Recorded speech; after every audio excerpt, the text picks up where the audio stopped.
Hola a todos, mi nombre es Rosario y junto con Ana, Arianna, David y Ana somos los residentes de Medicina de Familia de la Unidad de Gestión Clínica de los Alcores y os vamos a presentar el trabajo que hemos realizado sobre los cuidados paliativos en nuestra unidad. Aquí tenemos el índice, en que en primer lugar hablaremos sobre lo que son los cuidados paliativos y qué los ofrecen. En segundo lugar, sobre la valoración del paciente. A continuación hablaremos de la situación de los últimos días y la sedación paliativa. Y a continuación sobre la organización de estos cuidados junto con una conclusión. ¿Qué son los cuidados paliativos? Hay que empezar diciendo que los cuidados paliativos han sufrido múltiples modificaciones a lo largo de estos últimos años. La definición más actualizada que hay sobre estos es aquella que se rige por la Asociación Internacional de Hospicio y de Cuidados Paliativos, que toma la última definición realizada por la Organización Mundial de la Salud y consiste en un enfoque para mejorar la calidad de vida de los pacientes y sus familias que se enfrentan a los problemas asociados con enfermedades potencialmente mortales. Incluyen la prevención y el alivio del sufrimiento mediante mediante la identificación temprana de los síntomas, una evaluación y el tratamiento del dolor y los otros problemas como pueden ser físicos, psicosociales y espirituales. He de decir que, aunque por suerte es un tema que cada vez está más en auge, no fue hasta mediados del siglo XX, media finales del siglo XX, cuando se le empezó a dar importancia a estos cuidados. Y fue en el 2002 cuando ya la Organización Mundial de la Salud realizó la primera definición de estos cuidados. Con estas diapositivas queremos destacar diferencias que existen conceptuales, ya que se habla siempre de enfermos terminales, pero podemos clasificarlo en enfermos terminales oncológicos, no oncológicos o en situación de su último día o agonía. La situación de la enfermedad terminal es aquella etapa final de una enfermedad avanzada y progresiva donde existe daño irreversible y no hay un tratamiento curativo posible. Después tenemos las enfermedades terminales oncológicas, que son cáncer con diagnóstico histológico en estadio 4, con metástasis cerebrales, medulares, pulmonares o múltiples, que han recibido ya un tratamiento eficaz y que aún así se encuentran con una escasa o nula respuesta. Después tenemos los enfermos terminales no oncológicos, que son enfermedades o insuficiencias crónicas de órganos no reversibles y es el estado más avanzado y sin una respuesta a un tratamiento posible. A raíz de esto se crearon los criterios de McNamara, que nos sirven para abordar las 10 causas más frecuentes de enfermedades terminales, que se incluyen el cáncer, es decir, el grupo anterior que hemos nombrado, y en las no oncológicas pues tenemos la insuficiencia cardíaca, la renal, la hepática, el EPOC, la ELA y enfermedad de la motoneurona, el Parkinson, Huntington, Alzheimer y SIDA. Y por último, habla de la situación agonía o últimos días, que es el periodo final en el ciclo vital de las personas con un declive funcional, una alteración de los signos vitales, una previsión en horas o en últimos de irreversibilidad de la situación en un periodo corto. Ahora vamos a hablar qué nos ofrecen los cuidados paliativos. Pues en primer lugar, el alivio del dolor y de otros síntomas. Es decir, que el paciente esté en una zona de confort lo más cercana posible. Luego es una afirmación de vida y a muerte como un proceso natural, un proceso normal en la vida de cada persona. No pretende adelantar ni retrasar la muerte, intentan integrar los aspectos psicológicos y espirituales del paciente no teniendo solo en cuenta los aspectos físicos como en un principio se tenían. Además, es un sistema de apoyo para vivir lo más activo posible para los pacientes, para su familia y para sobrellevar la enfermedad y el duelo. Es decir, los cuidados paliativos no solo son durante una enfermedad, sino también el post esta enfermedad. Además, hay un enfoque en equipo, es decir, desde diferentes perspectivas, diferentes especialidades, para abordar las necesidades lo mejor posible. Además, los cuidados paliativos intentan mejorar la calidad de vida e influir positivamente en el transcurso de la enfermedad. Se debe de aplicar desde los primeros momentos que se diagnostican las enfermedades, junto con otras terapias como puede ser la quimioterapia o la radioterapia. Además, también nos sirven para realizar investigaciones necesarias para comprender y manejar las complicaciones de estas enfermedades y poder mejorar en lo que es en el estudio sobre ellas. Y también es importante destacar que los cuidados paliativos de los niños y las niñas representan un campo especial, que aunque son similares a los adultos, pero tienen diferentes matizaciones. Y por último, dentro de este primer apartado, queremos destacar que los cuidados paliativos son un modelo de atención compartida, es decir, está formado por un equipo interdisciplinar que está formado por médicos, por enfermeros, por trabajadores sociales, por distintas profesiones sanitarias, desde cualquier nivel y desde cualquier especialidad, para intentar sobrellevar y que el paciente lleve lo mejor posible su enfermedad. Ya aquí en Andalucía, en el 2008 se creó el Plan Andaluz de Cuidados Paliativos, que se basa en las necesidades del paciente y no solo en el pronóstico, se basa sobre todo en las necesidades del paciente. Se pueden realizar a cualquier edad y en cualquier etapa de la enfermedad grave, y hay que destacar que hay diferentes niveles, aunque todo tiene el mismo fin, que es ayudar al paciente.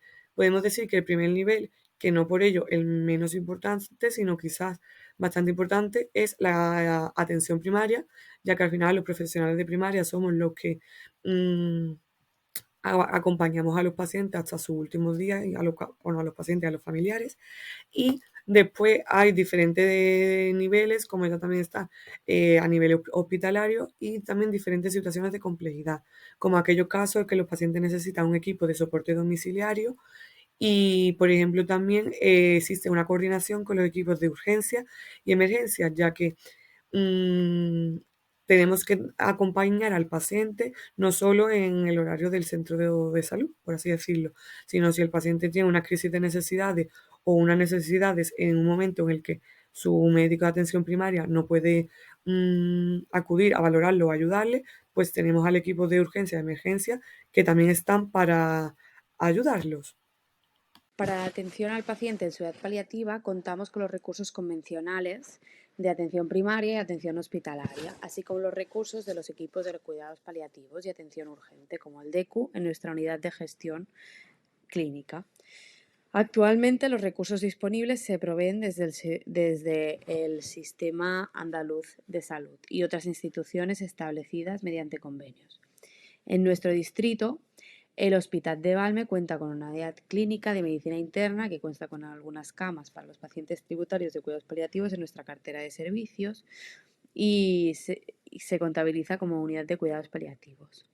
En nuestra unidad asistencial se atienden principalmente a estos pacientes por parte de la atención primaria, con colaboración de otros equipos de soporte, que son los equipos que atienden situaciones complejas en el domicilio. En el caso de la atención hospitalaria, estos intervienen tanto resolviendo interconsultas como cuando estos pacientes están agudizados en el hospital en situaciones de alta complejidad.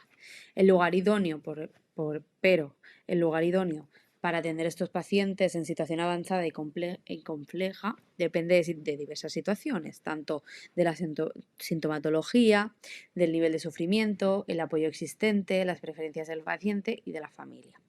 El nivel asistencial óptimo cuando el paciente está en domicilio es la atención primaria, mientras que la atención hospitalaria será responsable del paciente hospitalizado o en tratamiento activo.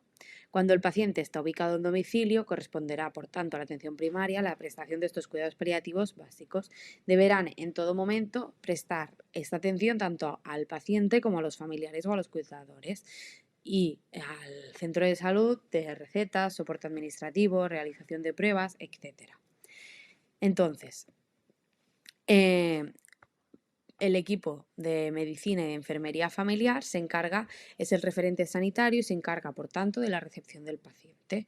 El paciente es identificado por la médica o por la enfermería de familiar a través de los criterios de McNamara que ha comentado anteriormente mi compañera. Cada médica es responsable de los pacientes paliativos de su cupo y una vez identificado se registra en la historia clínica en una hoja de los problemas activos y se procede a hacer una planificación anticipada de decisiones en una hoja de seguimiento de consulta. La planificación anticipada de decisiones consiste en si existe o no existe el documento de voluntades vitales anticipadas, poner el diagnóstico del paciente y la situación actual, el conocimiento que tiene el paciente sobre su diagnóstico y pronóstico, indicaciones sobre los deseos que tiene de saber esta información, el tratamiento que está realizando, el plan de cuidados de enfermería y tratamiento de rescate necesario, las indicaciones a la familia de las formas de actuar en caso de descompensaciones y también en esta primera recepción dar una respuesta adecuada a las necesidades que tengan tanto los cuidadores o el paciente.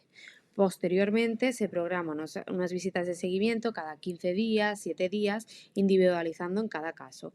Pueden ser presenciales, telefónicas, de manera conjunta con enfermería o individualmente, depende de lo que necesite cada paciente.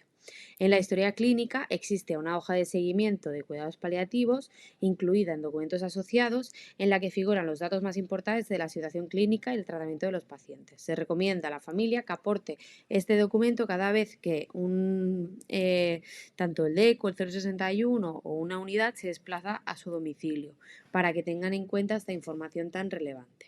En caso de que las necesidades del paciente no se puedan cubrir por su médico de atención primaria, en nuestra unidad de gestión existe el equipo de paliativos que está formado por Maribel, que es la enfermera del equipo y de enlace, y Pastora, que es la médica. Y en caso de que este equipo no pueda cubrir estas necesidades, también existe el equipo de cuidados paliativos de Distrito Norte y el Hospital de Tomillar, que tanto puede desplazarse a domicilio como consta de unas camas para poder realizar un ingreso.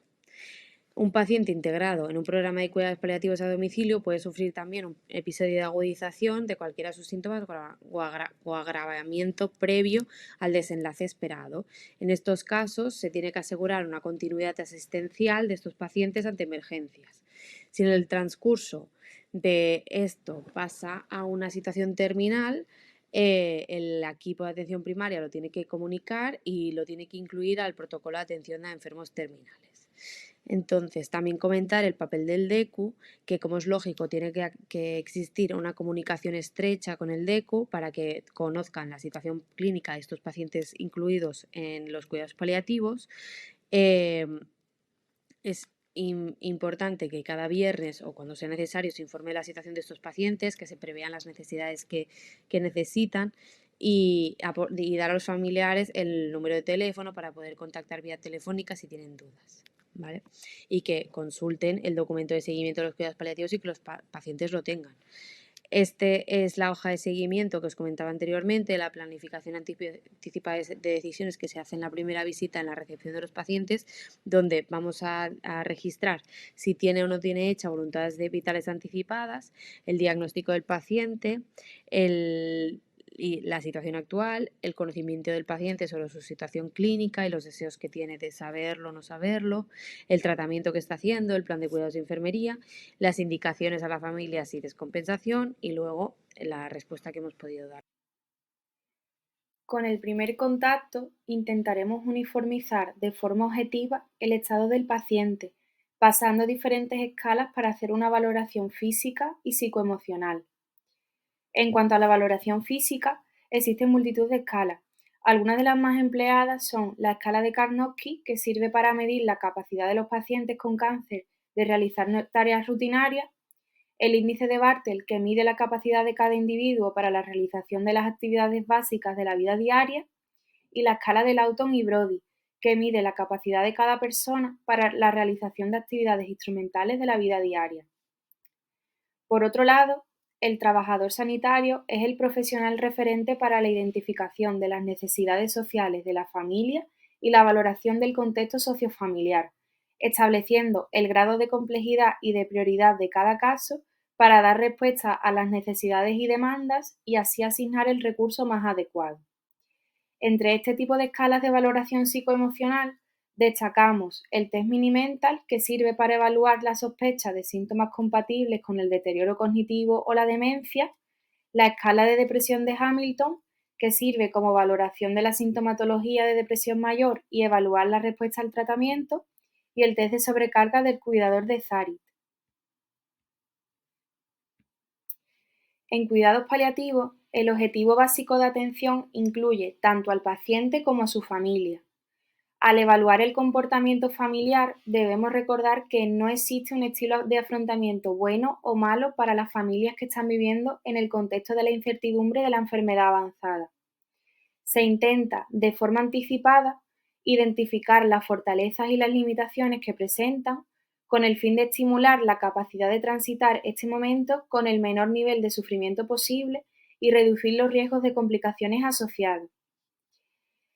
Existen dos obstáculos posibles que complican el proceso de cuidado en la enfermedad. Uno de ellos es la conspiración de silencio. Se trata de un acuerdo entre familiares, amigos o profesionales de cambiar la información que se le da al paciente con el fin de ocultarle el diagnóstico, el pronóstico o la gravedad de la situación, sin tener en cuenta sus deseos de información. Serán los propios familiares quienes habitualmente se dirigirán a nosotros para establecer esta conspiración de silencio. Pero, en la medida de lo posible, debemos explorar de forma directa con el paciente o de forma indirecta con los profesionales de donde venga derivado el ámbito y el grado de información con que cuenta el paciente y la actitud de la familia. No debemos confundir esta conspiración de silencio con algunos momentos en el proceso de enfermedad en el que no hablar de estas cuestiones puede ser parte del proceso adaptativo a esta nueva situación, que lleva tiempo y que puede ser útil para que el paciente y los familiares hagan uso de sus recursos emocionales internos y gradualmente puedan enfrentar la nueva situación. Otro obstáculo con el que nos podemos encontrar es la claudicación o el agotamiento emocional de la familia. Se trata de la expresión elevada de sobrecarga afectiva a la que está sometida la familia y consiste en una fuerte crisis emocional con una rendición con respecto a los cuidados. En ocasiones, la familia solicita de forma reiterada el ingreso del paciente para transferir la responsabilidad y la ejecución de los cuidados al sistema sanitario. En estos casos, se recomienda mostrar disponibilidad, comprensión y quitar culpabilización, ofrecer atención psicológica al paciente y a su familia, sobre todo en la fase terminal, planificar la nueva etapa de cuidados en el domicilio y volver a recordar los objetivos terapéuticos, instaurar medidas de control de síntomas, procurando la recuperación del control de los cuidados por parte de la familia, revisar los últimos acontecimientos para aclarar dudas sobre la evolución y el tratamiento y, cuando sea necesario, facilitar un respiro a la familia con un ingreso hospitalario. A continuación hablaremos de la situación de últimos días. Es la fase más avanzada en la enfermedad del paciente paliativo, en la que se necesita una atención integral tanto del paciente como de la familia. Es fundamental reconocer que el paciente ha llegado a estos días. La mejor forma, pues, a través de cambios que el paciente va a presentar, cambios físicos, por ejemplo, pues una fatiga mayor somnolencia, cambios en las constantes vitales, por ejemplo, más tendencia a la hipotermia, una frecuencia cardíaca irregular, cambios en la respiración, incluso puede aparecer la respiración de Cheyne-Stokes, cambios espirituales, el paciente intenta buscarle un sentido a la vida y se encuentra en un proceso como de aceptación y de tranquilidad. Cambios mentales también, el paciente pues puede tener situación de un poco de ansiedad o un poco de depresión, más inquietud. Cambios en la piel, se pueden volver más pálidos, más marmóleos, más fríos, incluso cambios orgánicos. Ya en los últimos días el paciente disminuye la cantidad de orina, llegando incluso a menos de 100 cc en 24 horas. Los objetivos de la atención a este tipo de pacientes, a los pacientes en situación de últimos días, se basan principalmente en promover el confort. Para ello, debemos de retirar fútiles, medicación que no sea necesaria, por ejemplo, los anticoagulantes, los antiagregantes, los antihipertensivos, los hipolipemiantes, los antidiabéticos orales. También se opta por no instaurar ningún tipo de nutrición parenteral. Y el tema de la hidratación está en controversia, puesto que se ha visto que hay determinadas patologías, por ejemplo, el delirium, que se beneficiaría de una hidratación para disminuir la neurotoxicidad. Pero el resto de patologías que presentan los pacientes en situación de últimos días, pues no avala, no justifica una hidratación. Por otro lado, prevenir el recuerdo doloroso y atender a los valores y creencias tanto del paciente como de la familia es muy importante, puesto que es una situación bastante compleja para todos y si se sienten escuchados y atendidos y con su deseo respetado, pues llevarán mejor el proceso de aceptación y de colaboración y demás. En cuanto al abordaje del paciente, es muy importante las medidas generales, que son pues las cosas que podemos explicar a la familia que pueden ir haciendo ellos y que además van a mejorar mucho el confort del paciente y ellos también pues van a sentirse muy aliviados también de poder hacerlo. Son cambios posturales para evitar las zonas de mayor presión, la limpieza de la boca, mantenerla limpia, evitar que se queden restos de alimentos, retirar las prótesis dentales y mantener las mucosas húmedas. Cuidados de la piel, mantener las zonas de pliegue muy bien secas, utilizar crema hidratante para la zona de mayor apoyo para evitar úlceras y luego medidas ambientales como son mantener al paciente en una habitación individual, evitar el ruido excesivo, programar bien el horario de visita, etc. En cuanto a la atención a la familia, es fundamental la comunicación.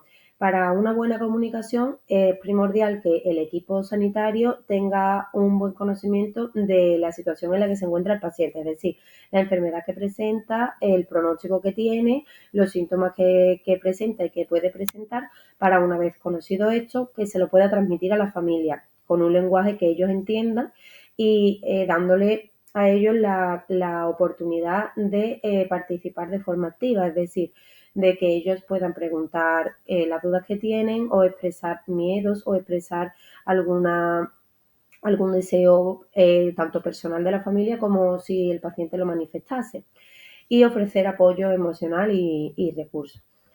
Por último, en cuanto a el tratamiento de los síntomas, tenemos el tratamiento farmacológico y el no farmacológico. Una breve pincelada, lo dejo aquí por si se quiere mirar, pero básicamente los principales síntomas pues son el dolor, fundamental tenerlo controlado. Si se usaban opioides, pues se mantiene el opioide que se estaba utilizando y se retira el resto con analgésicos, es decir, primer y segundo escalón de la escala analgésica va afuera, se queda solo con el tercer escalón y si no utiliza opioides, pues la morfina. Es importante evitar la rotación de los opioides y que tanto el fármaco principal como los rescates se hagan con el mismo tratamiento, es decir, si se utiliza morfina, pues morfina. En cuanto a la disnea, se utiliza también la morfina, también se pueden utilizar benzodiazepinas. Mantener al paciente incorporado y aportarle aire fresco y húmedo, pues son medidas que también le mejorarían esta sintomatología. Las náuseas, también el paciente incorporado y luego en función de la etiología pues se le pueden dar corticoides como el desametasona o el ondansetron. Para el delirium se utiliza el haloperidol o la levomepromacina y es muy importante saber que no se ata a los pacientes que están agitados. En este tipo de sintomatología, en estas fases de la enfermedad, es importante descartar primero que el paciente tenga dolor o que tenga retención urinaria o fecalón. Los estertores son muy desagradables para el paciente y para la familia, por lo tanto muchas veces, tener al paciente incorporado, retirar la dentadura por supuesto y muchas veces se tiende a aspirar. Se ha visto que la aspiración solo es válida si es de tipo 1, es decir, se encuentra en la cavidad oral. Si es de tipo 2, es decir, está en las vías altas, está contraindicado. Y como tratamiento pues se utiliza la escopolamina. Y para la fiebre, pues nada, medidas físicas como por ejemplo paño frío y el paracetamol. A continuación hablaremos de la sedación paliativa. Es una acción que emprende el equipo sanitario con el objetivo de disminuir el nivel de conciencia del paciente una vez que éste presenta uno o más síntomas refractarios.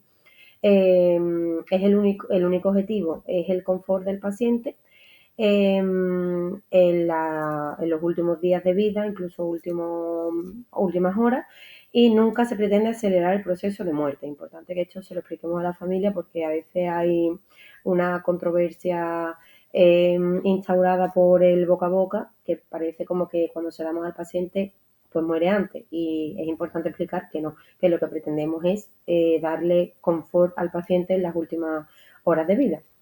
La indicación pues es que haya síntomas refractarios, bien disnea, bien dolor, bien delirio, la posibilidad de una muerte próxima, es decir, próximos días, incluso próximas horas, o que haya eventos emergentes, por ejemplo, una hemorragia masiva, que el paciente va a finalmente terminar muriendo y es bastante incómodo para él, o que tenga asfixia que no podemos controlar con la morfina, etc. Los requerimientos éticos para que esta sedación paliativa esté correctamente indicada. En primer lugar, síntomas refractarios, que se recomienda que esté consensuado con varios miembros del equipo sanitario, médico enfermero, médico de distintas especialidades, etc.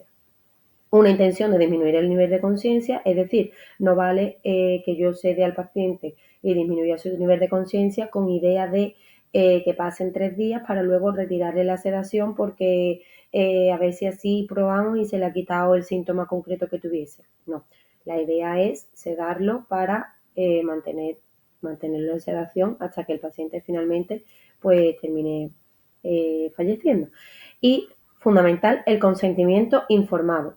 Si es escrito, perfecto. Si no, puede ser verbal, pero siempre tiene que quedar registrado en la historia clínica. Se recomienda que estén presentes varios miembros del equipo sanitario en el momento en el que se da el consentimiento informado para una sedación paliativa.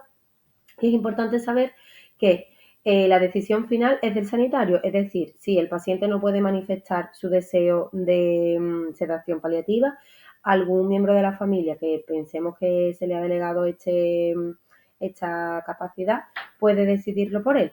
En caso de que el familiar no quisiese, si el profesional sanitario considera que el paciente merece una sedación paliativa, podría realizarse. El proceso de sedación, pues hay que elegir la vía y los fármacos a utilizar. La vía normalmente en atención primaria es la subcutánea y los fármacos ahora los veremos. Es importante hacerle un control al paciente tanto para titular la sedación como para luego comprobar el nivel de sedación que tiene. Para eso utilizamos la escala de Ramsay, que ahora la veremos.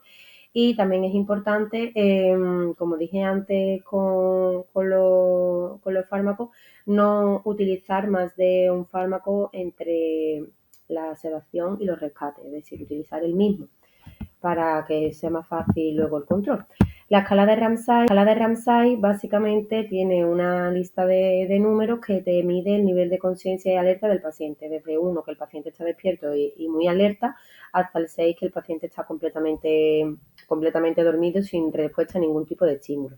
Los fármacos utilizados, por un lado es el midazolam, que es el fármaco de lesión. Si no ha tomado previamente midazolam, pues el bolo de inicio y la infusión son a unas dosis más bajitas, y si lo ha tomado previamente, pues aumenta la dosis. Ahí lo dejo registrado para que lo podáis ver. Y luego, importante remarcar que si un paciente tiene una dosis de infusión diaria concreta y necesita X rescates al día, pues es necesario ajustar esa dosis basal. El ajuste se realiza sumando la dosis basal más el sumatorio de todos los rescates que necesita durante el día, y esa sería la dosis basal del día siguiente. Si a esa dosis basal hay que volver a ponerle rescates al día siguiente, el rescate sería un sexto de la dosis de la nueva dosis basal. Y luego la levomepromacina es el fármaco de lesión si el paciente presenta delirium.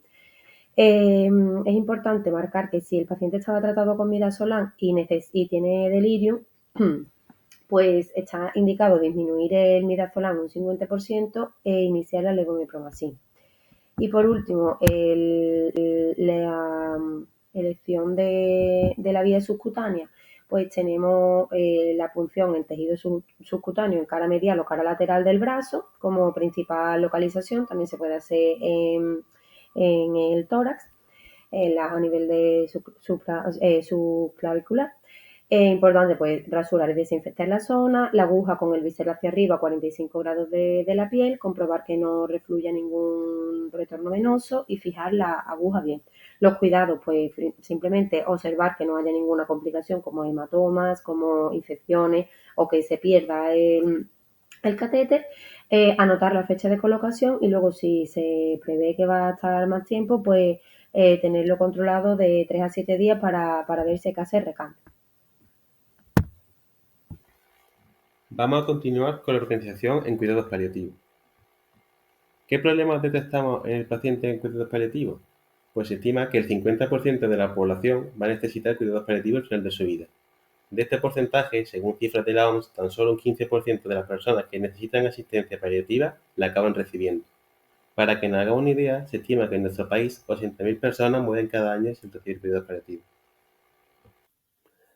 ¿A qué puede ser debido esto? En un primer momento puede deberse a la ley de cuidado inverso, en la que se presta más atención al paciente que menos lo necesita. Un segundo motivo puede ser el déficit de la inclusión de los pacientes en el proceso de cuidados paliativos. De estos pacientes, algunos incluso presentarán errores en la codificación de sus problemas de salud. La falta de formación por parte de los profesionales que no pertenecen al equipo de soporte de cuidados paliativos también puede suponer una limitación a la hora de atender a estos pacientes. Y otro de los problemas que nos encontramos es el rechazo por parte de pacientes y sus familiares por falta de comprensión sobre lo que son los cuidados paliativos. ¿Qué propuestas de mejora tenemos para estas limitaciones? Pues una vez habiendo identificado estos problemas, desde la Unidad de Gestión Clínica de los Alcores se está tratando de poner en marcha un proyecto impulsado por un grupo de profesionales constituido tanto por médicos como por enfermeros. Las tecnologías de la información y las telecomunicaciones permiten un desarrollo adecuado de las tecnologías en el área de salud, eHealth, gracias al cual el paciente se encuentra más informado y próximo a su médico. mHealth es la parte de eHealth que se centra en los dispositivos móviles. La tecnología eHealth mHealth ha demostrado mejorar la salud, el bienestar y empoderar a los pacientes que asumen mayor responsabilidad de su propia salud.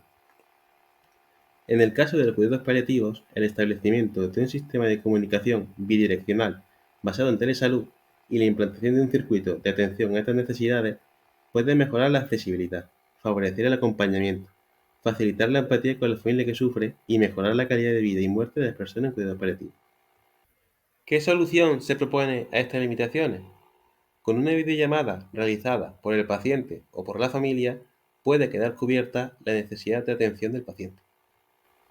Además, esta videollamada nos permitiría identificar si la necesidad de atención por parte de su médico de familia o enfermero de prácticas avanzadas puede demorarse 24 o 48 horas o, si por el contrario, precisa de atención inmediata, enviando así al equipo de emergencias. En esta diapositiva encontramos la bibliografía en la que nos hemos basado para realizar esta sesión y muchas gracias por su atención.